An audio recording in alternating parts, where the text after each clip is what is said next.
परळीमध्ये सकल मराठा समाजाच्या वतीनं बेमुदत आंदोलन सुरू आहे। या आंदोलनादरम्यान मागणी काय आहे आपण जाणून घेण्याचा प्रयत्न करूयात। कोणती मागणी धरली आहे?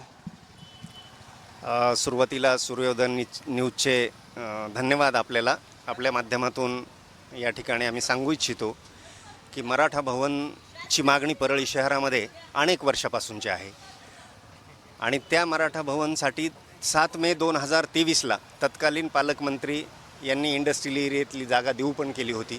तशा बातम्या पण आल्या, मराठा समाजानं त्यांचे आभार पण व्यक्त केले, परंतु नंतरच्या कालखंडामध्ये काय झालं माहीत नाही आणि तो विषय प्रलंबित राहिला।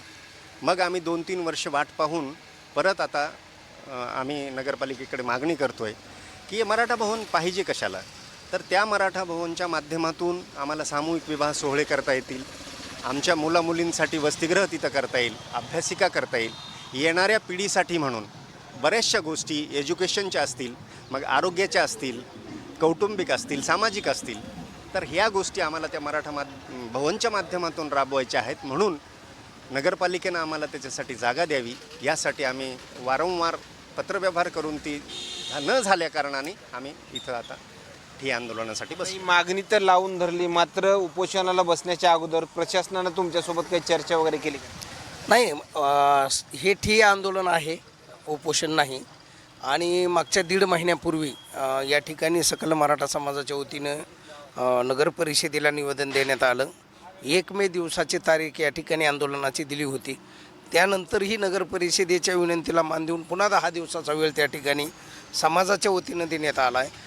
अनेक वर्षापासूनची या ठिकाणची ही लढाई आहे।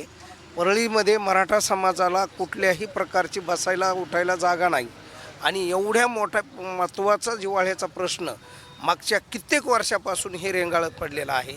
म्हणून ही जी वेळ आली, पहिल्यांदा आता आज आम्ही इथं आंदोलनाला बसलो होतो। आम्ही ह्याच्यापूर्वी गावगाव बैठका घेतल्या, परळी शहरामध्ये वेगवेगळ्या बैठका झाल्या, तत्कालीन पालकमंत्री सध्याचे आमदार यांच्यासोबत बैठका झाल्या। त्यांनी त्या काळचे नगर परिषदेचे त्यांना बोलवून घेतलं, जागा आम्हाला देऊ केली, आम्ही त्यांचे आभार मानले, त्यांनी मोठ्या मोठ्या जाहिराती या ठिकाणी दिल्या, समाजाला जागा दिली म्हणून।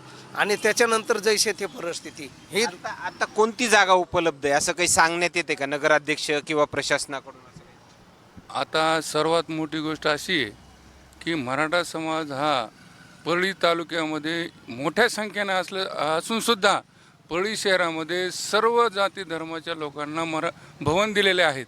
ती चांगली गोष्ट आहे, आम्ही त्यांना विरोध करणार नाहीत किंवा असे त्यांनी अनेक जातीला भवन द्यावे, परंतु मराठा समाजाला का देण्यात येऊ नये? आज आम्ही इथे ठिय्या आंदोलनासाठी परळी तालुक्यातील सकल मराठा समाज बसलेलो आहोत। त्याचं कारण असं की 2 आमचे मुद्दे आहेत, 2 मागण्या आहेत। त्यातली एक पहिली मागणी म्हणजे मराठा समाजाला मराठा भवन आज परळी तालुक्यामध्ये कुठंच नाही, परळी शहरामध्ये कुठंच नाही, तर ते देण्यात यावं असं आम्ही नगर परिषदेला मागणी केलेली आहे। आणि दुसरी मागणी अशी आहे की आपल्या परळी शहरातील जिजामाता उद्यानमध्ये जे चबुतरा बसवलेला आहे, गेली 2 वर्षापासून तिथे चबुतरा बसवला आहे, तिथे की जिजामाता व बाल शिवाजी महाराज यांचा एक पुतळा बसवायचा आहे। त्या मागणीसाठी आम्ही ठिय्या आंदोलनासाठी बसलेलो आहोत। मागण्या जर मान्य झाल्या नाही तर पुढलं पाऊल काय उचलणार का, हे असंच आंदोलन चालू राहणार? नाही, इथून पुढं बेमुदत तर ठिय्या आंदोलन आहे। मागण्या पूर्ण नाही झाले तर आम्ही आंदोलनाचा पवित्रा मागे नाही घेणार, पुढे त्याला उग्र स्वरूप येईल।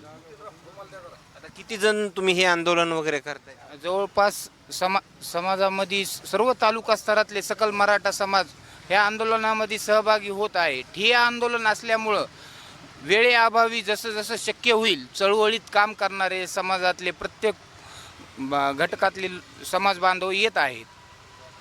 नगराध्यक्षासोबत तुमची आंदोलनकर्त्यांची तुमची काही चर्चा झाली? नगराध्यक्षांना आम्ही 2 महिन्यापूर्वी त्यांना निवेदन दिलं, 1 महिन्यापूर्वी त्यांच्यासोबत भेट झाली।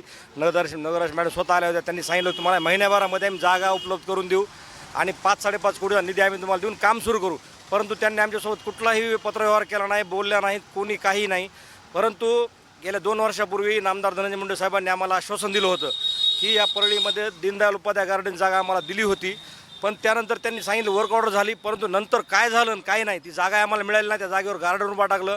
त्यानंतर 5 कोटीचा निधी जे आहे ते मंजुरीमध्ये आहे का? आता त्यांनी सांगितलं तोंडी आम्हाला की बाबा 5 कोटी मंजूर झालेत शिवसृष्टीसाठी, परंतु त्या शिवसृष्टीचा प्लॅन कुठं आहे अद्याप सांगितला नाही, जागा कुठं आहे हे पण सांगितलं नाही. फक्त सांगायलेत की शिवसृष्टीसाठी 5 कोटी आलेत, पण त्यावर कुठलाही असं ठोस सांगितलेलं नाही त्यांनी आणखी. खरं तर ही जर चर्चा सविस्तर जर झाली प्रशासनाने तुमच्यामध्ये, तर हे आंदोलन वगैरे माघार घेणार का? अगदी बरोबर आहे. इथं काही राजकीय स्टंट नाही किंवा कोणाचा विरोध नाही किंवा कोणाचा द्वेष नाही. समाजासाठी जी जागा आपण मागतोय ती जर त्यांनी दिली आपल्या म्हणण्याप्रमाणे, जसं की आमचे हे उद्देश जे आहेत ती उद्देशिका जर तिथं सफल होत असेल, निश्चितच नुसतं आंदोलन मागं नाही तर आम्ही त्यांचे शतशः म्हणजे आभार व्यक्त करू. नो प्रॉब्लेम, त्याच्यामध्ये काय अडचण नाही. ओके, धन्यवाद. खरं तर येत असलेल्या प्रतिक्रिया मराठा भवनासाठी हे सगळे आंदोलनकर्ते या ठिकाणी आंदोलन करतायत. आणखीन काही नवीन अपडेट्स मिळतील का? मात्र या आंदोलनकर्त्यांच्या मागणीकडं आता प्रशासन, नगराध्यक्ष आणि स्थानिकचे आमदार हे कशा पद्धतीमध्ये पाहतील आणि यांच्या मागणीला आता कुठंतरी मार्ग मोकळा होईल का, हेही पाहणं तेवढंच महत्त्वाचं ठरणार आहे. कॅमेरामॅन उमाकांत फडसोबत सचिन मुंडे, सूरज मीडिया, बीड, परळी.